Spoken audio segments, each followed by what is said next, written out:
ang Andre yung diskarte, yung wire. Lagi mas bumaba kaysa sa tubo.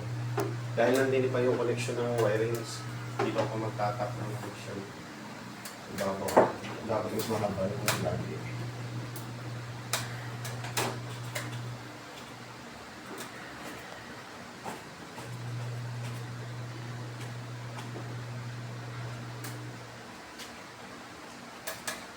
Tsaka, alimbawa, magkakabit ka ng indoor, ay titingnan mabuti yung likod.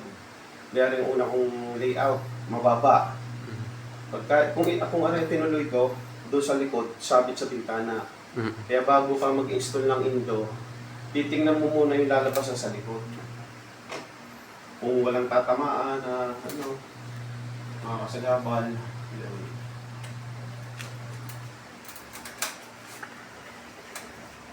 Kaya itinaas ko para sa ibabaw ng pasama sa ibabaw ng bintana ng daan tubo.